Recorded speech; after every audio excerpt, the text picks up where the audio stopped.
So if you were to bring the black share of wealth at least to the black share of the population, it would require an additional at least $10 trillion.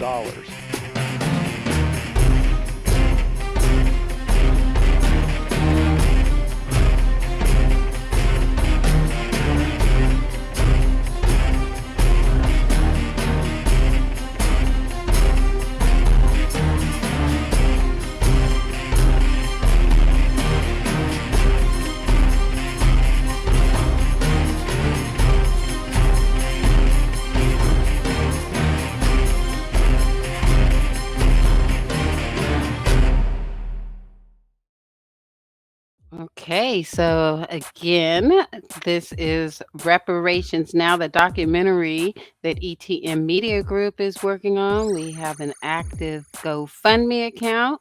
We want to encourage the fam to go check it out and support our cause so we can tell our stories. Exactly. Reparations Now, the documentary. Coming soon, 2022. Retta Papa Retta Tetanensis. In the weeks.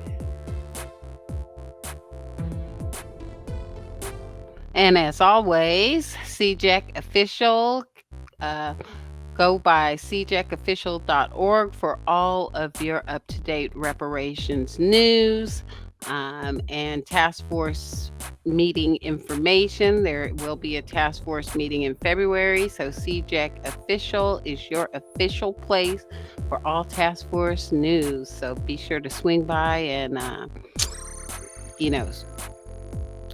sign up to get a newsletter so you never miss an announcement. Yep. So we have the tech calendars too? Yes, we do. ETM Media has produced a 2022 tech calendar available at our ETM Media Etsy store. So swing by and get your keepsake calendar, which is actually a TUT learning guide, Introduction to the Language. Swing by and cop one today. Exactly. Make your ancestors proud that you're learning our ancient, currently ancient, Black American language. Yes, and it's also a fundraiser for Reparations Now, the documentary. So again, you'll be helping us out to help us help you tell our story. Exactly. Okay, so let's see what's been in the news this week.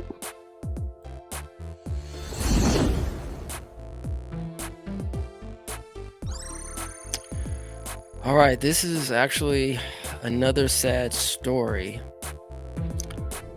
So it's like Cheslie Kryst, former USA and correspondent for Extra, died at age 30. Ashe. She rests in power. May she rest in peace. Former Miss USA Cheslie Kryst died Sunday morning, said her family and the New York Police Department, which is investigating her death. She was 30. Kryst was an attorney who sought to help reform America's justice system, as well as a fashion blogger and entertainment news correspondent, and was crowned Miss USA in 2019. She died after allegedly, she died after jumping from a building in Manhattan, police said. The New York City Office of the Chief Medical Examiner confirmed to CNN that she died by suicide and had multiple blunt impact injuries. And just to note, in the U.S., call the National Suicide Prevention Lifeline at 1-800-273-825. That's 1-800-273-825. If you or anyone that you know needs some help with any suicidal tendencies at all. Yes, tragic story. And in fact, the Reparations Task Force, the last meeting that happened last week on the 27th and 28th of January, really focused on topics of mental health in our community and, just the generational trauma that we've experienced. So if you're feeling these feelings, please reach out to get help.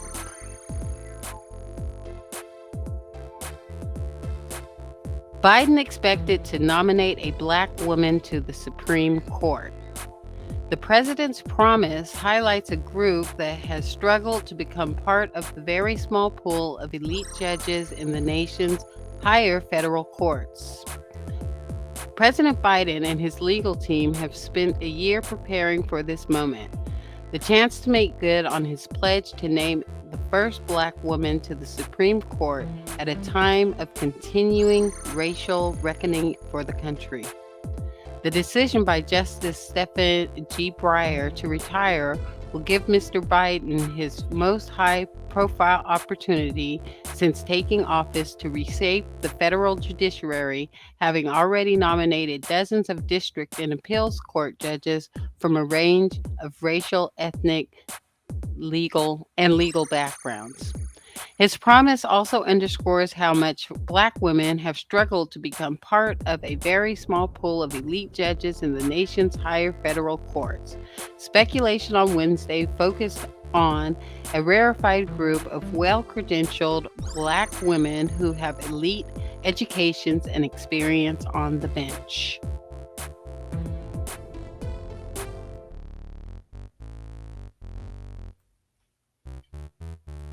I think we have a corresponding video to play with that. In its first 11 months in office, American agricultural exports reached a record $160 billion, generating an estimated $342 billion in total economic output and supporting more than 1.2 million jobs here in the United States. While we're very proud of this historic progress, we know that agricultural exports could have increased even more, but for pandemic-induced supply chain challenges. For example, the Port of Oakland, which is underutilized, where other ports are, get most of the traffic. So the U.S. Department of Agriculture is partnering with the Port of Oakland to set up a new 25-acre pop-up site to make it easier for agricultural companies to fill empty shipping containers with commodities like American soybeans, dairy, and specialty crops such as nuts and fruit to ensure there can be more of these goods shipped out of that port.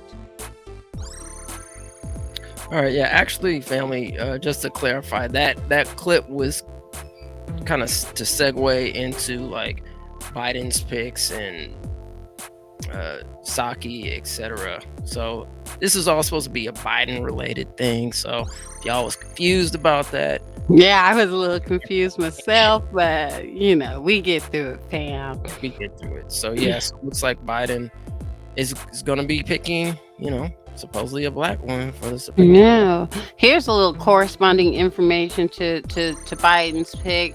And we've talked about this on a previous show. Judge Myra Shelby. Never forget, Myra Shelby is the black woman judge whose court seat was stolen for Amy Coney Barrett. The first day of Amy Coney, and this is an old report, so if it's a little bit outdated, but it's just giving you some background on Judge Myra Shelby and the Supreme Court seat that was stolen from her. The first day of Amy Coney Barrett's confirmation hearing all but solidified that it was a matter of when and not if she would become the newest justice on the U.S. Supreme Court. Therefore, it may behoove Democrats to change their messaging from one of absolute defiance to one that brings awareness to related political issues just 3 weeks to the day before the general election. One way they could do that is drawing attention to Republicans' tradition of packing courts that dates back to President Barack Obama's nomination of Myra Shelby, a black woman judge, to the Seventh Circuit Court of Appeals in early 2016. But Republicans led by Kentucky Senator Mitch McConnell blocked Shelby's confirmation. Instead, Donald Trump ended up winning the election that year and soon afterward nominated Barrett to the Seventh Circuit Court of Appeals, which she was ultimately confirmed to and still serves on till this day. And I bring that up to say this, this whole situation with the U.S. Supreme Court judge that Biden has promised to put a black woman in that position just reeks of identity politics. And it kind of, summarizes how I feel about reparations. I mean, the the harmed party here, the one who had her career derailed and seat stolen, was Judge Myra Shelby. So just putting some randomly picked black woman in that seat really does not redress the situation for the person that was actually harmed. Yeah, excellent point. Excellent point there, for sure. All right. All right, so looks like some of these HBCUs currently are on high alert after bomb threats poured into historically black schools for the second time this month. Southern University, Howard University, Bowie State, Bethune-Cookman, Delaware State, and Albany State University, all HBCUs, reportedly received bomb threats and lockdown warnings were issued just after 7 a.m. A threat was also reportedly made against private evangelical school Judson University. It comes just weeks after at least 9 historically black colleges and universities received bomb threats that forced evacuations and lockdowns on January 5th. Quote, "These are certainly disturbing," end quote, White House Press Secretary Jen Psaki said on Monday afternoon. Quote, "The White House is in contact with our agency partners, including federal law enforcement and leadership on this. We're relieved to hear the Howard and Bethune-Cookman University has been given the all clear, and we will continue to monitor these reports. The president is aware of these reports. Law enforcement authorities will be running point," she said. So it looks like this is becoming a trend, unfortunately, threatening the HBCUs. Here we are on the first day of Black History Month. The last threats came on Insurrection Day, January 6th. As you see, the article notes that this is the second time within a month. So I hope this is a trend that will end. Yep. Book banning is back and it's targeting black folks. Modern book bans don't make black authors' work illegal, they just make it inaccessible for kids who need it the most. Book banning has returned to American schools. It's targeting authors who deal with race, sexuality, and gender, and it's moving with a fervency that should alarm not only anyone concerned about the plight of authors, but ultimately anyone worried about how American history is taught. Because this is an effect to erase some of us from sharing our stories. Hiding away these books will quiet diverse voices, diminish our education system, and sanitize American history for the comfort of white folks. One of the latest victims of this trend, Toni Morrison, once argued about the dangers of book banning in response to past attempts to restrict access to Huckleberry Finn by Mark Twain over its use of racial slurs. The brilliance of Huckleberry Finn is in the argument it raises, Morrison explained. Banning books, she continues, is the purest and yet elementary kind of censorship designed to appease adults rather than educate children. Sadly, Morrison was not extended the same degree of thoughtfulness she applied to Twain by the Wettsville School Board, located in western St. Charles County, Missouri. Last week, the board voted 4-3 to pull Morrison's celebrated The Bluest Eye from the district's high school libraries. The Bluest Eye tells the story of a young black girl growing up during the Great Depression who longs for blue eyes because she feels unattractive and oppressed due to her complexion. Morrison, who died in 2019 at the age of 88, said she wrote the book to highlight the psychological toll of racism, yet somehow this is offensive material to the school board. Wow. Kind of going back to the California Reparations Task Force and the whole mental health issues, that black people face. Right. And sometimes just reading a piece of literature might be, the solace that you need to get you out of a dark place, something that you can relate to. So this is definitely censorship, in its worst form. Yep. Secretary of State Weber says potential reparations would be for descendants of slaves only. Secretary of State Shirley Weber, the author of AB 3121 and the California Legislative Slavery Reparations Task Force, said on Thursday that reparations for slavery should only go to the descendants of slaves and not Black immigrants or their descendants. In 2020, AB 3121 was passed and signed into law. The bill established the task force to study and develop reparation proposals for African Americans, with a task force charged with documenting and looking into issues surrounding slavery in California, including denying free and runaway Blacks into the state pre-1865. Most critically, the task force is to issue recommendations if any kind of reparations are to be given. Specifically, the task force, comprised of 9 members selected by the Governor, Assembly, and Senate, is also to set parameters on who would be eligible for possible reparations and how reparations, most likely cash, would be distributed. The task force first met in June of 2021 and is due to issue their recommendations in 2023. Following that, the legislature may create a bill and vote on what the task force recommends. And reestablish themselves with their indigenous families. The debate may continue, but there is one thing that I'm very clear about.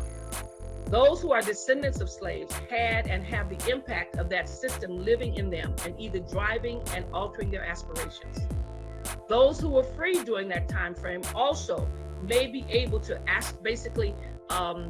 should be able to make their case about themselves, because so often, if you lived here in the 1800s or the 1700s and you were free, you still had the impact of slavery on your life. The ability to move, the ability to own property was often taken away.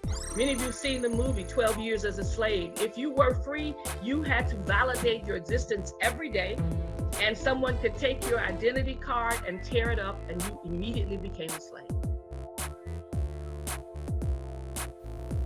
Well, thank you for that powerful statement, Secretary of State Dr. Shirley Weber. Hopefully, now we can settle this specificity question once and for all in regard to reparations.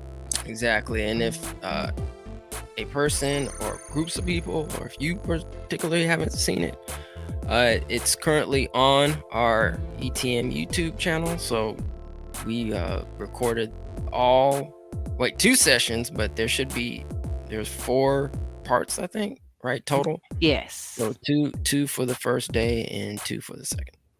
Correct. So swing by ETM Media Group on YouTube to catch up all of the reparations activity that's been going on over the last couple of years. We've been on top of following as much of it as we can. Speaking of the Reparations Task Force to host public listening sessions. All right. And this is written by our good friend here in Sacramento, Antonio Ray Harvey, with the California Black Media. To ensure Black communities across the state voice their thoughts and concerns and provide input, the California Task Force to study and develop reparations proposals for African Americans is partnering with 6 anchor organizations to host public listening sessions. Each organization will help the task force hear various perspectives of Black Californians as it assesses the state's involvement in slavery and Jim Crow discrimination. The committee expects that the process to inform the work they do when developing recommendations for compensating African Americans for past and ongoing race-based injustices. The Coalition for a Just and Equitable California, CJAC, is one of the host organizations. A statewide network of organizations, associations, and individuals united to push reparations for the descendants of enslaved men and women. The CJAC will participate in 12 sessions involving Black Californians from different social economic backgrounds. So I put a little tag up here, Make Black History Reparations 2022, because that is exactly what we're doing. And speaking of Black History Month, every day we're going to attempt, if the universe is willing, to post a Black History icon on our channel. So definitely check that out and be on the lookout. So you may, learn something, or you may already know it and just appreciate the icon that we are commemorating. So, yep. Yeah, so be sure to swing by ETM Media Group YouTube channel to like, subscribe, and hit the bell so you do not miss any notifications. And feel free to send us an email at etmmediagroup@gmail.com if you have a Black History icon that you would like to see commemorated this month during Black History. Speaking of California, universal health care bill fails to pass right here in the Golden State. A bill that would have created the nation's only government-funded universal health care system died in the California Assembly on Monday as Democrats could not gather enough support to bring it for a vote ahead of a legislative deadline. The bill had to pass by midnight on Monday to have a chance at becoming law this year. Democrats needed 41 votes for that to happen, a threshold that did not seem impossible given that they control 56 of the 80 seats in the state assembly, and universal health care has long been a priority for the party. But intense lobbying from business groups put pressure on more moderate Democrats who face tough re-election campaigns this year in newly redrawn districts. Plus, Democrats were missing 4 lawmakers from their caucus, including 3 of their more liberal members who had resigned recently to take other jobs. Especially with 4 Democratic vacancies in the Assembly, the votes were not there today, but we will not give up. Assemblymember Ash Kalra, a Democrat from San Jose and the bill's author, said in a news release. Kalra's decision not to bring the bill up for a vote incensed his allies in the California Nurses Association, who have been pushing for this bill for years, including campaigning heavily for Democratic Governor Gavin Newsom's 2018 election. While Kalra had authored the bill and gotten it out of 2 legislative communities to reach the assembly floor, the Nurses Association said in a statement they were, quote, outraged that Kalra chose to just give up on patients across the state, end quote. Wow, to deny universal health care during a global pandemic. Yep.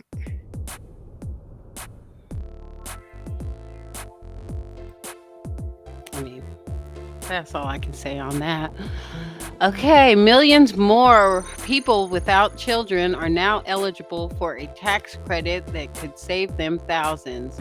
The Earned Income Tax Credit is now available to people who are at least 19 years old.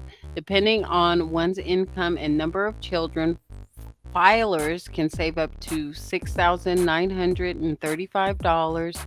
The EITC is a rare break for low-income childless adults who are often shut out of assistance programs. Millions of additional low and middle income people will be holding on to more cash this year as long as they remember to fill out the right form come tax season.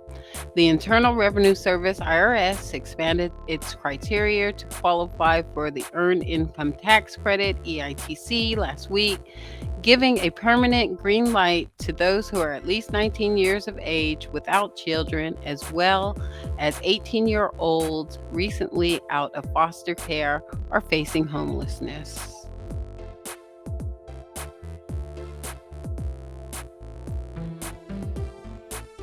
Wow, that's too bad.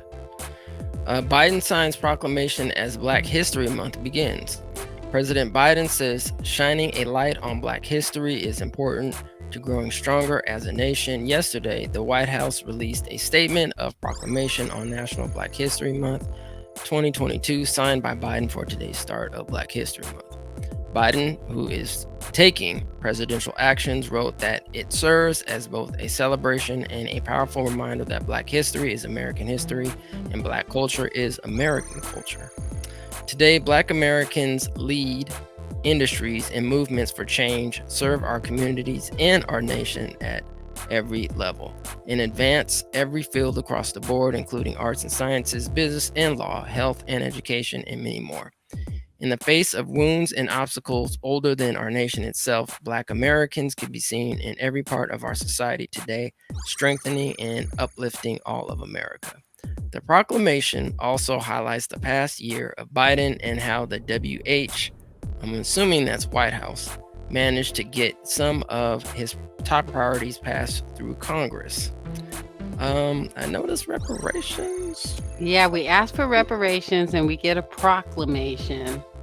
So another, more empty symbolism. Woohoo! First day of Black History Month. Way to kick it off.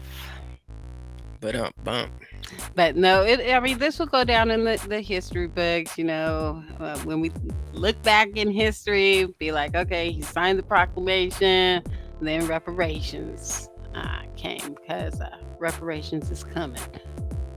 Yep, reparations now, family. Reparations now. Right now. And that's in the news.